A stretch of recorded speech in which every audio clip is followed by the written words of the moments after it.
RTC కార్మికులు తమ హక్కులు కావచ్చు, డిమాండ్ల కోసం సమ్మె సైరన్‌ని మోగించడం జరిగింది. ఇందులో భాగంగానే గతంలో ఎమ్మెల్సీ ఎలక్షన్ కోడ్ రావడం వల్ల కొద్ది రోజుల పాటు విరామం ప్రకటించడం జరిగింది. మరోసారి కోడ్ వెళ్ళిపోయిన నేపథ్యంలో ఆర్టీసీ కార్మికులకు సమ్మెకు వెళ్తున్న నేపథ్యం ఉంది. మరి దీనికి ఇప్పుడు ఎమ్మెల్సీ ఎన్నికల నేపథ్యంలో కోడ్ వల్ల ఆగిపోయిన తరుణంలో మరి ఇప్పటివరకు ఏం జరిగింది? అలాగే తమ ఉద్దేశ్యం ఏందంటే ఫ్యూచర్‌లో దీన్ని ఏ విధంగా కంటిన్యూ చేస్తారు? మరి ఇప్పటివరకు ఏమైనా అప్డేట్ వచ్చిందా లేదా అనే దానిపైన మనతో పాటు మాట్లాడడానికి జేఏసీ నాయకులు థామస్ రెడ్డి గారు, అలాగే బాబు గారు ఉన్నారు. మొదటగా మనం థామస్ రెడ్డి గారిని అడుగుదాం.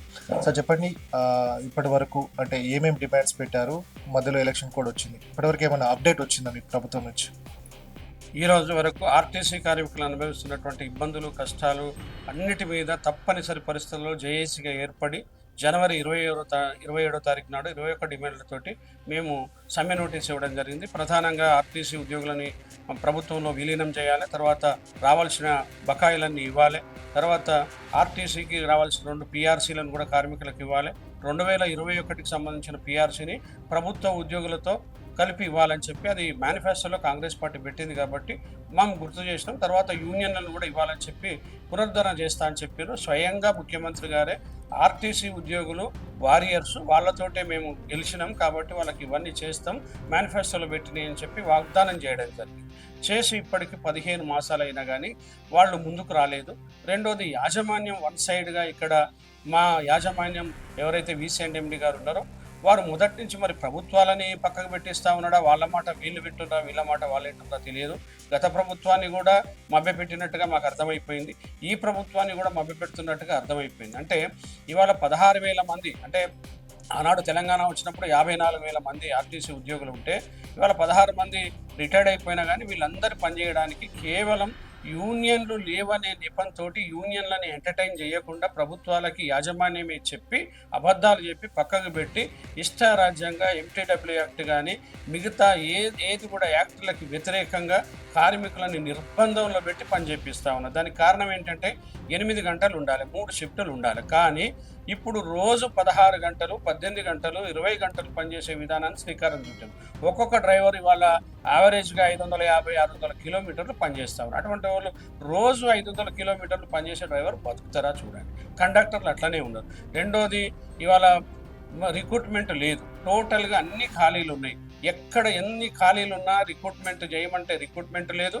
రెండోది పదోన్నతులు లేవు, ఈడీలు కూడా లేకుండా చేసి ఇవాళ కన్సల్టెన్సీల పేరు మీద ఇవాళ పనిచేసే వాళ్ళంతా పెత్తనం చేస్తూ ఉంటే చాలా ఇబ్బందికర పరిస్థితులు వచ్చినాయి. కార్మికులకేమో 10 గంటలు ఇబ్బంది పెట్టి ఆఫ్లు ఇవ్వకుండా, ఏది ఇవ్వకుండా, అట్లాగే ఎవరైనా చచ్చిపోతే కూడా శవం దగ్గరికి పోయి వాళ్ళు పోయి ఫోటో తీసుకోవాలి, సెల్ఫీ కొట్టుకోవాలి. అయినాక కూడా నీకు ఎవరు చెప్పిన నేను ఒక అమ్మాయి చెప్తా ఉన్నది, ఎవరు నీకు ఫోన్ చేసి చెప్పినో వాళ్ళతో ఒకసారి మాట్లాడియమ్మా నీకు లీవ్ ఇవ్వాలంటే అని చెప్పనే పరిస్థితి. అంటే అంత దరిద్రమైన పరిస్థితి వచ్చింది. రోజు డ్యూటీ చేయాలి, వాళ్ళు మానసిక ఇబ్బందుల్లో ఉన్నారు, ఆర్థిక ఇబ్బందుల్లో జీతాలు లేక ఇవన్నీ లేక ఉన్నారు. రిటైర్డ్ అయిన వాళ్ళ డబ్బులు కూడా ఇంతవరకు ఆ పైసలు 2022 ఏప్రిల్ నుంచి రిటైర్డ్ అయిన వాళ్ళ లాస్ట్ సాలరీస్ అంటే సెటిల్మెంట్లు ఆపేసిండ్రు, లివ్ ఎన్కాష్మెంట్లు. ఇప్పుడు రిటైర్డ్ అయిన వాళ్ళకి రోజుకు ₹1 కూడా ఇవ్వకుండా తెల్ల కాగితం ఇస్తూ ఉన్నారు, తర్వాత సెటిల్మెంట్ ఏదో ఒకసారి ఇస్తూ ఉన్నారు. సార్ ఇప్పటికీ మహాలక్ష్మి కావచ్చు ఓవర్ పెరిగిందన్నారు, అలాగే ఆర్టీసీ లాభాల్లో ఉందన్నారు. మీరేమో ఇప్పుడు డబ్బులు ఇవ్వట్లేదు, రిటైర్ అయిన ఉద్యోగులకు కూడా రావట్లేదు. ఏంది అసలు ఇది కరెక్ట్గా కనిపించట్లేదు, ఏంది? ఇవాళ మభ్యపెడతా ఉన్నారు. మహాలక్ష్మి పథకాన్ని మేము వ్యతిరేకించలేదు, స్వాగతించినాం. రెండోది అది ప్రెస్టేజియస్గా ప్రభుత్వం పెడితే 48 గంటల్లో దాన్ని సక్సెస్ఫుల్ చేసిన చరిత్ర మా ఆర్టీసీ ఉద్యోగులది.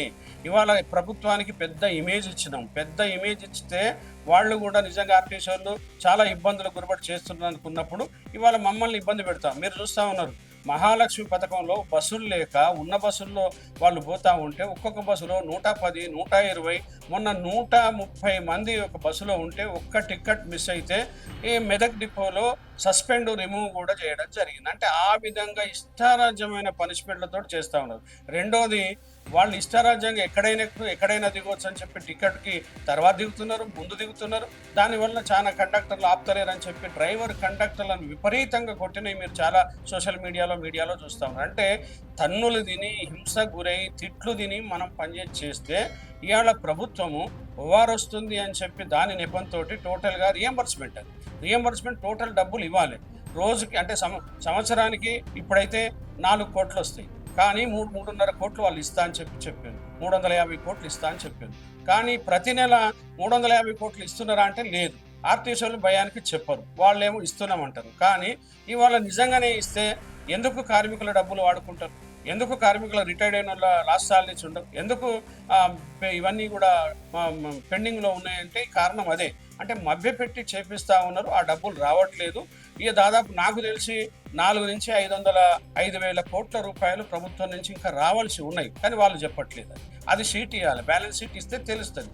ఆ విధంగా ఇవ్వట్లేదు. ఇవాళ ఈ ఎలక్ట్రిక్ బస్సుల మీద అనుమానాలు ఉన్నాయి, ఉద్యోగాలు అన్నీ పోతాయి కాబట్టి 2018 వరకు రాష్ట్రమంతా కూడా పెట్టాలని చెప్పి గౌరవ ముఖ్యమంత్రి గారు మొన్ననే మోడీ గారిని కలిసిన సందర్భం కూడా మేము టీవీలో పేపర్లో చూడడం జరిగింది. కాబట్టి అక్కడ కూడా మాట్లాడుకొని మేము ఒకటే ప్రభుత్వానికి రిక్వెస్ట్ చేస్తూ ఉన్నాం, మాకు ప్రభుత్వం అంటే వ్యతిరేకం కాదు, మీరు నేరుగా కేంద్ర ప్రభుత్వంతో మాట్లాడుకొని గతంలో జేఎన్యూనియన్ బస్సులు ఇవన్నీ ఎట్లా ఇచ్చారో అదే పంతాలో మీరు రాయితీ ఆర్టీసీకి ఇప్పిస్తే ఒక్క బస్సుకి 37 లక్షల రూపాయలు, ఎన్ని బస్సులు వస్తాయో చూడండి. కాబట్టి ఈ రాయితీ వాళ్ళకి ఎందుకు ఇవ్వాలి? కార్పొరేట్ సంస్థలకి. కాబట్టి మాకు ఇచ్చేసి ప్రభుత్వమే చేయూతనిచ్చి బస్సులు కొని ఆర్టీసీకి ఇచ్చి ఆర్టీసీ మనగడలోనే ఆ బస్సులు సిబ్బందితోటే నడిపించాలని చెప్పి ప్రధాన డిమాండ్ పెడుతున్నాం. లేని పక్షంలో మీరు ప్రైవేట్ పరం చేసినట్టుగా మేము భావిస్తున్నాం. ఇది ఎప్పటికైనా పోతుంది. అంటే ఏ రోజైనా ఇప్పుడు మీరు డబ్బులు ఇవ్వట్లేదు వాళ్ళకి కాబట్టి మీకు ఇబ్బంది లేదు. ఏ టైం అయినా మీరే వాడుకోండి అని బస్టాండ్ వాళ్ళకి అప్పచెప్పే పరిస్థితి కూడా వస్తుంది. అది అనుమానాలు ఉన్నాయి, ప్రజల్లో ఉన్నాయి, మేధావుల్లో ఉన్నాయి, మీడియాలో ఉన్నాయి. ఆ మీడియా వాళ్ళు కూడా ఇలా తెలంగాణలో బస్సు నీడ్ అనేది చాలా ఉంది, బస్సు లేకపోతే నడవదు. ఇప్పటికే 2,500 గ్రామాలకు బస్సులు లేవు, పల్లె వెలుగులు లేవు.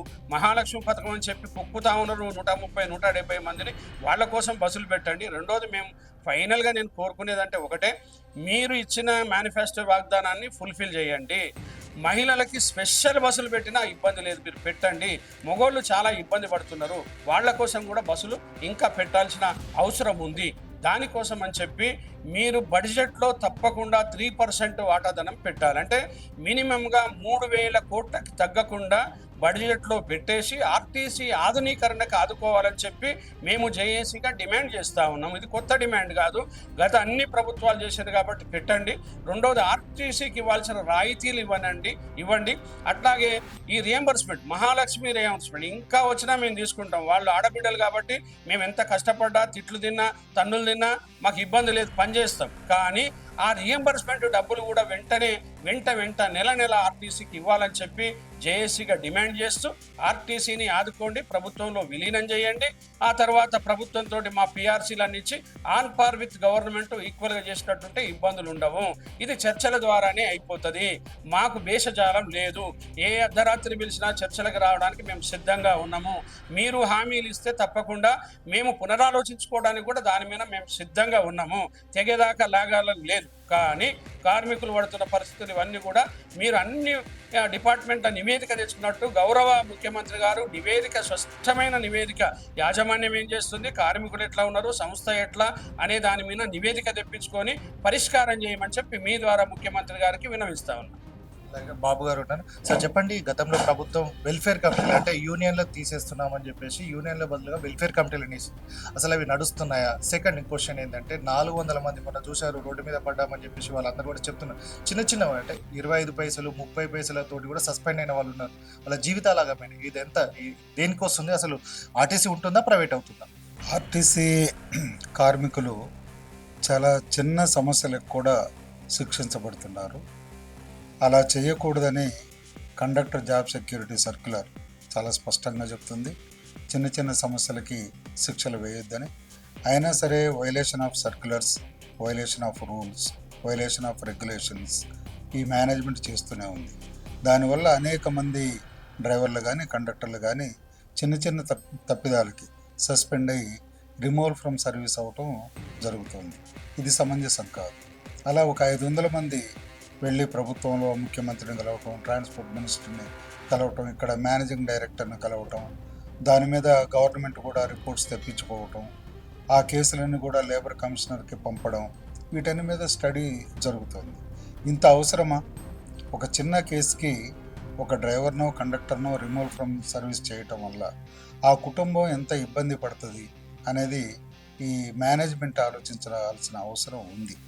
ఇవాళ ఈ సమ్మె నోటీసు ఇవ్వడానికి కారణం కేవలం మేనేజ్మెంట్. కింది నుంచి పై స్థాయి వరకున్న మేనేజ్మెంట్ యాటిట్యూడ్ వల్ల సమ్మె నోటీస్ ఇవ్వాల్సి వచ్చింది. ఒక పిల్లిని గదిలో బంధించి కొడితే ఆ పిల్లి కూడా తిరగబడుతుంది.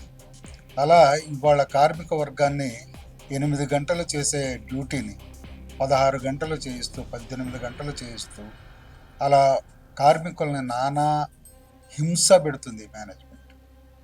దీన్ని కార్మిక వర్గం కింది నుంచి పైదాకా సహిస్తూ వచ్చి యూనియన్లు లేవు అనే కారణం మేనేజ్మెంట్ చూపిస్తున్న కారణం. యూనియన్లు లేవు అనేది మేనేజ్మెంటు రిటర్న్గా ఎక్కడ ఇవ్వలేదు, ప్రభుత్వం ఎక్కడ ఇవ్వలేదు, లేబర్ కమిషనర్ ఇవ్వలేదు. ఇదంతా వీళ్ళు ఆడుతున్న డ్రామా అంతే తప్ప యూనియన్ లేవు అనేది కాదు. యూనియన్ లేవు అంటే భారత రాజ్యాంగంలో ఏమన్నా మార్పు జరిగిందా? మార్పు జరిగి అక్కడ ఏమన్నా వచ్చి యూనియన్ లేవు అనేది డిసైడ్ అయిందా? ఎవరు ఎటువంటి వ్రాతపూర్వకంగా ఇవ్వకుండా కేవలం నోటి మాటలతో యూనియన్లు లేవనే అధికారం ఈ రాష్ట్ర ప్రభుత్వానికి కానీ, లేబర్ కమిషనర్కి కానీ, ఆర్టీసీ మేనేజ్మెంట్కి కానీ లేదు. యూనియన్లు అనేవి ఉన్నాయి. కేవలం యూనియన్లు వస్తే ఇబ్బందులు వస్తాయనే ఉద్దేశంతో వాళ్ళు కేవలం తప్పించుకోవడానికి వాళ్ళు వెల్ఫేర్ కమిటీ లేదా వెల్ఫేర్ బోర్డు అనేది ఏర్పాటు చేసుకున్నారు. ఇండస్ట్రియల్ డిస్ప్యూట్ యాక్ట్ ప్రకారం ఆర్టీసీ కార్మికులకి ఈ చట్టం వర్తిస్తుంది. ఇండస్ట్రియల్ డిస్ప్యూట్ యాక్ట్ ప్రకారం ఈ వెల్ఫేర్ కమిటీలని వేయాలని ఎక్కడా లేదు, వెల్ఫేర్ బోర్డులను నిర్మించాలని ఎక్కడా లేదు. వెల్ఫేర్ బోర్డులను నిర్మించాలి అంటే ఈ వెల్ఫేర్ బోర్డులో ఉన్న కమిటీ మెంబర్స్ పనిచేస్తున్నారా? ఆర్టీసీ కార్మికుల సమస్యల్ని యాజమాన్యం దగ్గరకు వీళ్ళు తీసుకెళ్తున్నారా? ఇంతవరకు ఏ సమస్యనైనా వీళ్ళు తీసుకెళ్ళి సెటిల్ చేశారా? అటువంటిది లేదు. ఈ మేనేజ్మెంట్ ఎవరైతే తమకు తాబేదారులుగా ఉంటారో, ఎవరైతే తాము చెప్పినట్టు వింటారో అటువంటి వారిని ఈ కమిటీలో వేసుకున్నారు. ఈ కమిటీలో ఉన్నవారెవరో ఒక సమస్యను కూడా పరిష్కరించారు. ఇవి ట్రేడ్ యూనియన్లకు ఆల్టర్నేటివ్ కాదు, అసలు యాక్టే పర్మిట్ చేయదు వీటిని. అటువంటి వాటిని తీసుకొచ్చి మేము చేస్తున్నాము, వెల్ఫేర్ బోర్డులు చేస్తున్నాయి అని అంటే మరి ఇంతమంది ఎందుకు సస్పెండ్ అవుతున్నారు? ఇంతమంది ఎందుకు రిమూవల్ అవుతున్నారు? ఉద్యోగాలు పోగొట్టుకుని రోడ్ల మీద ఎందుకు పడుతున్నారు? అంటే వెల్ఫేర్ బోర్డులు పనిచేయట్లేదని చాలా స్పష్టంగా అర్థమవుతుంది కదా. ఇక మేనేజ్మెంట్ తప్పించుకునే అవకాశం లేదు అక్కడ.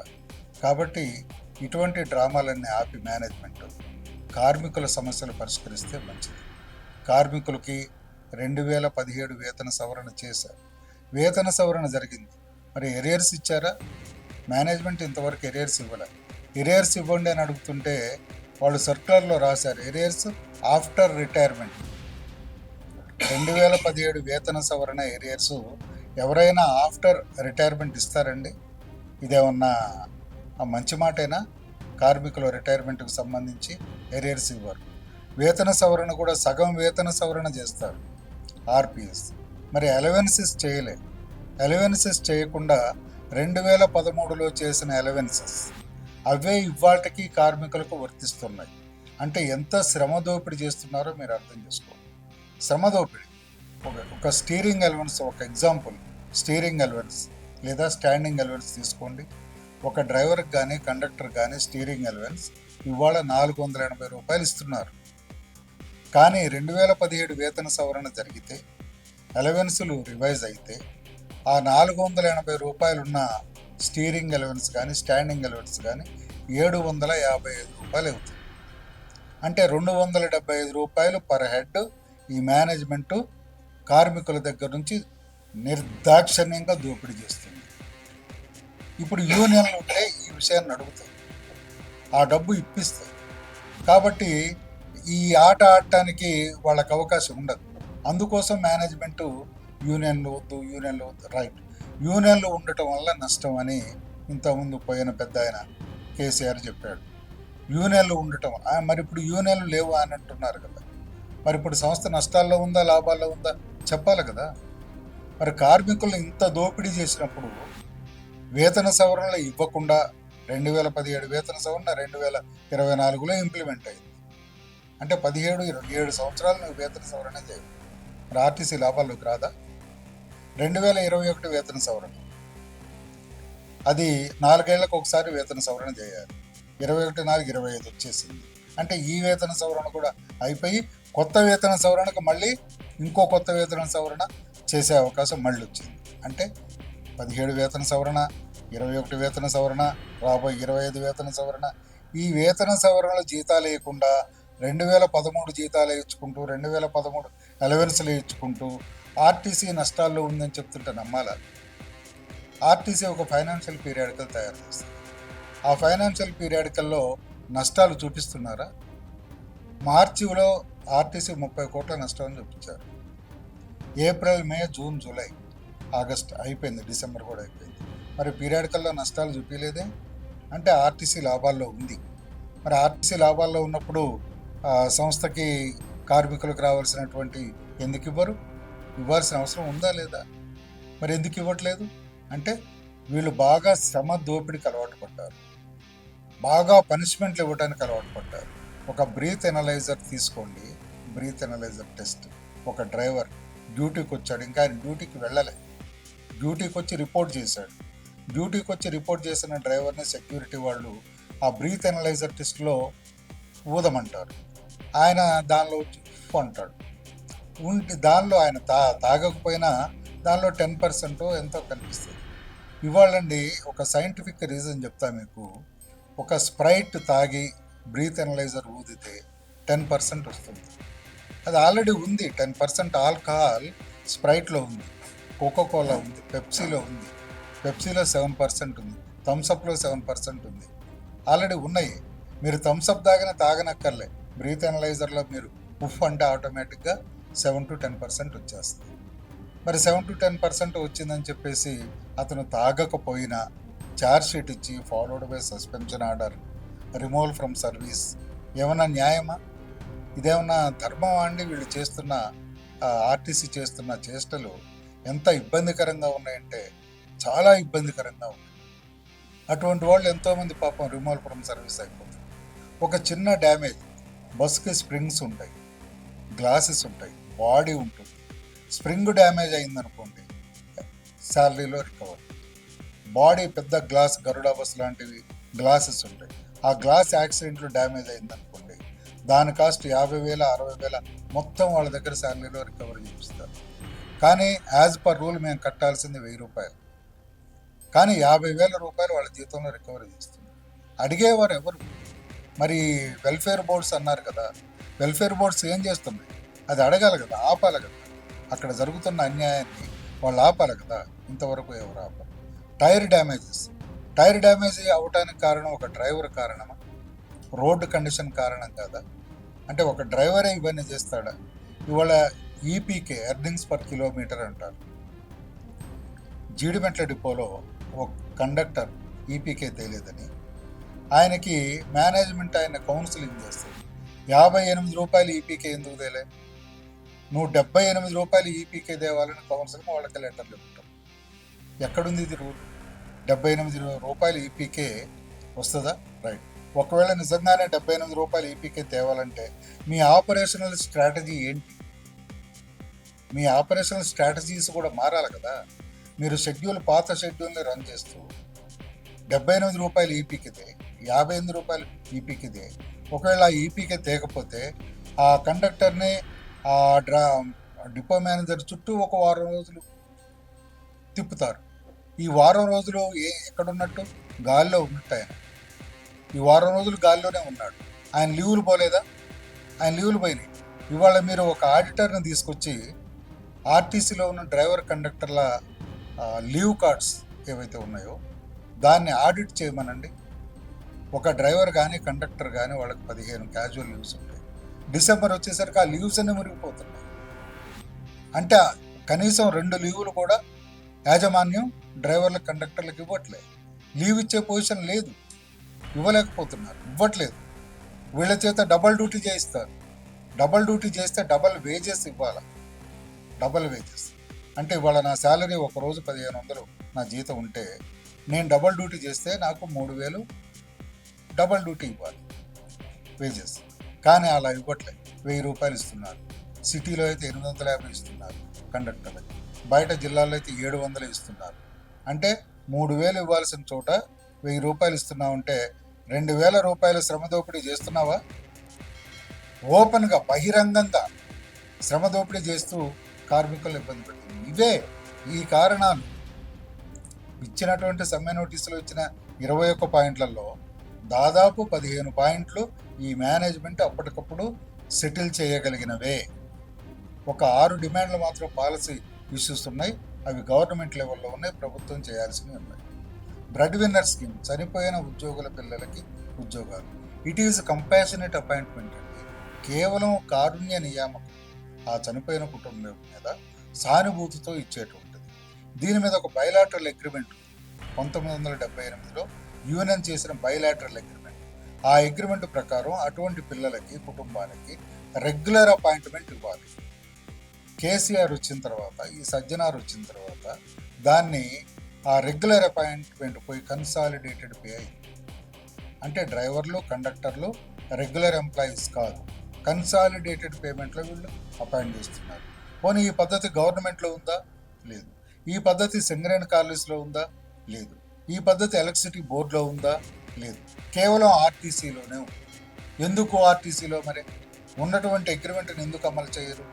అగ్రిమెంట్ మార్చాలి అన్నప్పుడు అగ్రిమెంట్ని మార్చి కన్సాలిడేటెడ్ పే చేయాలన్నప్పుడు యూనియన్స్కి మీరు నోటీస్ ఇవ్వాలా? అది రూల్. ఆ రూల్ను పక్కన పెట్టి మీరు ఇవ్వకుండా వాళ్ళని కన్సాలిడేటెడ్ పేలో వాళ్ళని నియమించడం అనేది తప్పు. ఆర్టీసీ చరిత్రలో ఇప్పటి వరకు అసలు ఈ 75 సంవత్సరాల కాలంలో డ్రైవర్, కండక్టర్లు ఒక ప్రైవేటు మేనేజ్మెంట్ నుంచి వచ్చింది లేదండి. ఇవాళ VCNMD ఒక లెటర్ ఇచ్చి ఆర్ఎంస్కి మీరు రిక్రూట్మెంట్ చేసేయండి, ప్రైవేట్ మేనేజ్మెంట్ త్రూ ఎంప్లాయ్మెంట్ వచ్చిన వాళ్ళని తీసుకోండి అని అంటాడు. ఇది సమంజసమా? ఆర్టీసీలో డ్రైవర్ అనేవాడు చాలా ఇంపార్టెంట్. ఎందుకంటే యాక్సిడెంట్ రేట్ ఉంటుంది అక్కడ, దాన్ని జాగ్రత్తగా చూసుకోవాలి. అటువంటిది ఒక ప్రైవేటు వ్యక్తుల నుంచి, ప్రైవేటు ఫరం నుంచి డ్రైవర్స్ని తీసుకోవటం ఆర్టీసీలో ఇది ఒక కొత్తగా వచ్చింది. అది కూడా ఎప్పుడు కోడ్ ఆఫ్ కాండక్ట్ అమల్లో ఉన్నప్పుడు. కోడ్ ఆఫ్ కాండక్ట్ ఏమో మాకు వర్తిస్తుందట, ఆర్టీసీ వాళ్ళకి కోడ్ ఆఫ్ కాండక్ట్ వర్తిస్తుందట. ఇది ఏమి ప్రజాస్వామ్యమో అర్థం కాదు. కోడ్ ఆఫ్ కాండక్ట్ అందరికీ వర్తిస్తుంది కదా, ఆ టైంలో రిక్రూట్మెంట్ ఎలా చేస్తావు? అసలు అది కాకుండా ఒక ప్రైవేట్ దగ్గర నుంచి ఎలా తీసుకుంటావు? అవుట్ సోర్సింగ్ ఏజెన్సీల నుంచి డ్రైవర్, కండక్టర్ని ఎలా తీసుకుంటారండి? ప్రయాణికులకి ఏమంత భద్రత ఉంటుంది దానిలో? ఇప్పటికే అవుట్ సోర్సింగ్ చాలా తీసుకొచ్చి పెట్టారు ఆర్టీసీ. సెక్యూరిటీలో అవుట్ సోర్సింగ్, సెక్యూరిటీ సంస్థను కాపాడేది, దానిలో అవుట్ సోర్సింగ్ పెడతారా? సెక్యూరిటీ డిపార్ట్మెంట్లో దానిలో కూడా అవుట్ సోర్సింగ్ పెట్టేసి సంస్థను నడిపిస్తున్నారు. ఇటువంటి చేష్టలు ఈ మేనేజ్మెంట్ చేయటం వల్ల, ఈ మేనేజ్మెంట్ యాటిట్యూడ్ వల్ల, కార్మికులకు జరుగుతున్న అన్యాయం వల్ల, కార్మికుల హక్కులు పోగొట్టుకోవటం వల్ల సమ్మె నోటీస్ ఇవ్వాల్సి వచ్చింది. దీనికి పూర్తి బాధ్యత ఆర్టీసీ మేనేజ్మెంట్ది, అటు ప్రభుత్వాన్ని. మొత్తంగా చూసుకున్నట్టయితే ఇప్పటి వరకు ప్రభుత్వం కావచ్చు, అలాగే ఆర్టీసీ యాజమాన్యం అవలంబిస్తున్న వైఖరికి, అంటే యాజమాన్యం కార్మికులకు సంబంధించి వాటికి సమస్యలను పరిష్కరించాలనే దృక్పథం లేదు కాబట్టి ఇప్పటివరకు అన్ని కూడా సమ్మెకు నోటీస్ ఇవ్వడం మాత్రమే జరిగింది. మిగతా మాత్రం ఏదైతే ఆరుకి సంబంధించిన ఇష్యూస్ ఏవైతే ఉన్నాయో పాలసీ డిసిషన్ కాబట్టి అవి ప్రభుత్వం దగ్గర ఉంటాయి. కానీ యాజమాన్యం యాటిట్యూడ్ వల్లనే ఈ సమ్మె నోటీస్ ఇవ్వాల్సి వచ్చిందని కూడా జేఏసీ నాయకులు చెప్తున్న నేపథ్యం ఉంది. ఇప్పటి వరకు చూసుకున్నట్టయితే స్ట్రెస్ అనేది కూడా ఆర్టీసీ కార్మికుల్లో కనబడుతుంది.